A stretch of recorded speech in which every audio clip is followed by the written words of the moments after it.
ले भैया, तुम्हारा चाय तो आ गया। इतने ध्यान से क्या देख रहा है? लॉटरी में तेरा फ्लैट निकल गया है क्या? लॉटरी ही है भाई। ये देख, दिवाली बोनांजा, 200 रुपये की छूट और हर एक बुकिंग पर एक सोने का सिक्का। हम तो अपना फ्लैट कल ही बुक करा लेते हैं। दिखाओ तो। 200 रुपये की छूट, सोने का सिक्का, पर रेरा रजिस्ट्रेशन नंबर तो कहीं दिख ही नहीं रहा। अरे छोड़ यार, ऐसा डील बार बार नहीं मिलता। तुम्हारा सिर्फ नाम ही ज्ञानेश है, ज्ञान तो थोड़ा भी नहीं। जो भी प्रोजेक्ट रेरा में रजिस्टर्ड नहीं है, समझो मामला वहाँ गड़बड़ है। डील का चक्कर ही इसलिए है कि तुम्हारे जैसे लोग इस फ्रॉड बिल्डर के चक्कर में फंसे। अच्छा, तुम इतना विश्वास से कैसे कह रहे हो कि बिल्डर फ्रॉड है? देखो, अगर ये प्रोजेक्ट रजिस्टर्ड होता तो इस विज्ञापन में प्रमुखता से रेरा रजिस्ट्रेशन नंबर लिखा होता, और बिना रेरा रजिस्ट्रेशन के अगर कोई बिल्डर या प्रमोटर अपना विज्ञापन निकालता है तो रेरा खुद ही उस पर केस कर देगा। देखना, ये प्रोजेक्ट फंसेगा जरूर। अच्छा, रेरा रजिस्ट्रेशन करवाना इतना जरूरी है? बिल्कुल, हर बिल्डर को अपने उस प्रोजेक्ट का रेरा में रजिस्ट्रेशन करवाना अनिवार्य है, जो 500 स्क्वायर मीटर से अधिक जमीन पर बनेगा या जिसमें 8 से ज्यादा फ्लैट हो। प्रोजेक्ट रेरा में रजिस्टर्ड है तो इससे हमको क्या फायदा? फायदा तुम्हारा ही फायदा है भाई। आओ, रेरा यानी रियल एस्टेट रेगुलेटरी अथॉरिटी, इसका मुख्य काम ही खरीदारों के हित की रक्षा करना है। तुम रेरा बिहार की साइट rera.bihar.gov.in पर जाकर यहाँ से प्रोजेक्ट के रजिस्ट्रेशन नंबर के जरिए या यहाँ दिए QR कोड के जरिए उस प्रोजेक्ट की सारी जानकारी ले सकते हो। रेरा बिहार ने तो देश में पहली बार सभी रजिस्टर्ड प्रमोटरों का उनके परफॉर्मेंस के हिसाब से एक डायनामिक रैंकिंग सिस्टम भी बना दिया है। कहीं भी निवेश करने से पहले प्रमोटर का बैकग्राउंड और उनके पुराने प्रोजेक्टों की जानकारी तो जरूर चेक करनी चाहिए। ये देखिए, हम लोग आए कि भाभी घर पर नहीं होगी और संतोष भाई के हाथ से चाय पियेंगे, और यहाँ हमारे दोनों यार किसी संजीदा मसले में उलझे दिखाई दे रहे हैं। अरे आओ आओ विक्रांत भाई, आओ आदिल भाई, बैठो बैठो। मामला सचमुच संजीदा ही है। ज्ञानेश भाई अपनी सारी गाड़ी कमाई बिल्डर के यहाँ लुटाने जा रहे थे, उन्हीं को रेरा बिहार के बारे में बता रहे थे। संतोष भाई, बिल्डर के चक्कर में तो हम भी फंसे हुए हैं, हम कैसे बचे? आप कैसे फंस गए? 7 साल पहले फ्लैट बुक करवाए थे, पर बिल्डर पोजीशन ही नहीं दे रहा है। दोस्तों को बिना बताए फ्लैट बुक करोगे तो यही होगा। तुमने हम लोग की पार्टी मारी, अब बिल्डर तुम्हारा पैसा मार रहा है, हिसाब बराबर। अरे क्यों विक्रांत को छेड़ रहे हो मियाँ? ये बेचारा पहले से ही परेशान है। लेकिन विक्रांत, तुमने अब तक इसकी शिकायत रेरा में क्यों नहीं की? इसमें अब ये क्या शिकायत करेगा? बिल्डर पोजीशन देने को मना नहीं ना कर रहा है, बस थोड़ा देर कर रहा है। थोड़ा देर नहीं, बहुत देर। तुमको समझ में आ रहा है विक्रांत को इतने समय में कितने रुपयों का नुकसान हो रहा होगा? 3-4 साल का ब्याज तो बैठे बैठे खा गया वैसे ही।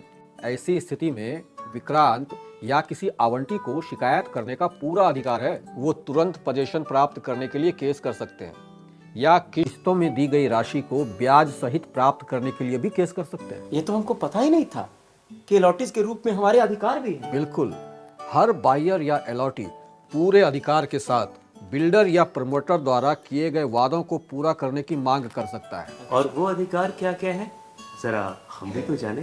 Real estate regulation and development act 2016 के सेक्शन 19 के तहत आवंटियों या अलॉटीज को कई अधिकार दिए गए हैं, और इसमें सबसे महत्वपूर्ण है कि प्रमोटर एग्रीमेंट ऑफ सेल में लिखित किसी भी वादी से अगर मुकरता है तो अलॉटीज को शिकायत करने का पूरा अधिकार है।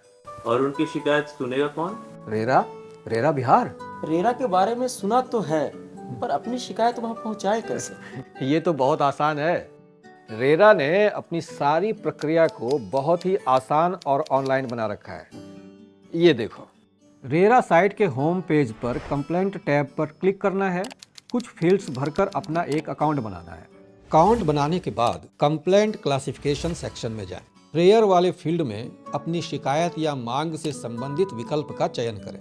यदि आप किस्त की राशि पजेशन से संबंधित विकल्प चुनते हैं तो कंप्लेंट टाइप में अथॉरिटी एम स्वतः चयनित हो जाएगा। यदि आप मुआवजा से संबंधित विकल्प चुनते हैं तो कंप्लेंट टाइप में अथॉरिटी एन चयनित होगा। प्रोजेक्ट डिटेल्स सेक्शन में प्रोजेक्ट से संबंधित जानकारी भरेंगे, जैसे प्रोजेक्ट के जिला का नाम, सर्किल, प्रमोटर का नाम, प्रोजेक्ट रेरा में निबंधित है या नहीं है तो RERA registration number, project block का नाम, प्रॉपर्टी का प्रकार, प्रोजेक्ट पुलिस स्टेशन एरिया का पिन कोड। यहाँ ये ध्यान रखना है कि जिस फील्ड्स के पास स्टार मार्क है उन्हें भरना अनिवार्य है, अन्यथा आवेदन सबमिट ही नहीं होगा। कंप्लेनेंट डिटेल्स सेक्शन में शिकायतकर्ता का विवरण भरें, जैसे शिकायतकर्ता का नाम, पिता का नाम, Aadhaar number, mobile number, email ID, राज्य, जिला, पत्राचार का पता, पुलिस स्टेशन, पिन कोड। पत्राचार का पता यदि पहले से भरे गए पते जैसा है तो सेम एज एबव चुनें, अन्यथा नया पता भरें। यहाँ प्रमोटर या रिस्पोंडेंट की जानकारी भरें, जैसे प्रमोटर का नाम, रिस्पोंडेंट का नाम, मोबाइल नंबर, ईमेल आईडी, कार्यालय का पता, प्रमोटर के संग पत्राचार का पता। यदि यह पहले से भरे गए पते जैसा है तो सेम एज एबव चुनें, अन्यथा नया पता भरें। रिप्रेजेंटेटिव डिटेल सेक्शन में यदि शिकायत किसी रिप्रेजेंटेटिव के द्वारा की जा रही है तो इसकी पूरी जानकारी भरी जाएगी। एडवोकेट का विवरण वाले सेक्शन में अपने एडवोकेट की जानकारी और आवश्यक दस्तावेज अपलोड करें। अब यहाँ अपना पेमेंट डिटेल्स भरें। टोटल कंसिडरेशन अमाउंट में प्रॉपर्टी का पूरा दाम भरें। Total amount paid till date में अब तक भुगतान की गई राशि भरें। पेड अमाउंट फ्रॉम फील्ड में भुगतान की पहली तिथि भरें। टोटल डिमांड में मांगी गई राशि दर्ज करें। टोटल कोर्ट फी में 1000 रुपया लिखें और इसे ऑनलाइन जमा करें। यहाँ रीजन ऑफ केस और अन्य विवरण भरें। सब्जेक्ट ऑफ कंप्लेंट में शिकायत का मुख्य मुद्दा लिखें। फैक्ट ऑफ कंप्लेंट में केस की स्थिति का विवरण दें। रिलीफ साउट में मांगी गई राहत का उल्लेख करें। इंटरिम ऑर्डर रिक्वायर्ड में आवेदक द्वारा इच्छित समाधान दर्ज करें। यहाँ आवेदन सबमिट करें। इस तरह आपकी शिकायत दर्ज हो जाएगी। पर यहाँ ध्यान रखें कि रेरा बिहार में प्राप्त शिकायतों का निष्पादन अर्ध न्यायिक व्यवस्था के तहत किया जाता है, यानी शिकायत दर्ज हो जाने के पश्चात दोनों पक्षों को अपनी बात रखने हेतु उचित मौका दिया जाता है। दोनों पक्षों को सुनने और उपलब्ध साक्ष्यों के आधार पर रेरा कोर्ट अपना फैसला सुनाती है। एक बात और, इसमें तुरंत पजेशन या किस्तों की राशि ब्याज सहित प्राप्त करने के लिए तो केस किया ही जा सकता है। तुम चाहो तो इस देरी से हुई मानसिक परेशानी के लिए भी रेरा के न्याय निर्णायक अधिकारी के पास अपनी शिकायत दर्ज करवा सकते हो और इसके लिए अलग से मुआवजे की मांग कर सकते हो। खरीदार के हितों की रक्षा, आवंटी हो तो ये शिकायत करो, वो शिकायत करो। अरे इन शिकायतों का कुछ होता भी है क्या? रेरा बिहार में अब तक 4973 शिकायतें दर्ज हुई हैं, जिनमें 3894 का निष्पादन किया गया। इतना ही नहीं, रेरा बिहार ने आवंटियों को ब्याज सहित करोड़ों रुपए की राशि वापस दिलवाई है। सचमुच हम प्रॉपर्टी खरीदने वालों के लिए रेरा एक ऐसा भरोसा है जिसके रहते कोई प्रमोटर हमें धोखा नहीं दे सकता। और हम छोटे निवेशक भी बड़े बड़े बिल्डर से अपने हक की बात कर सकते हैं और उन्हें हमारी जायज मांगे माननी पड़ेगी, वरना रेरा है ना।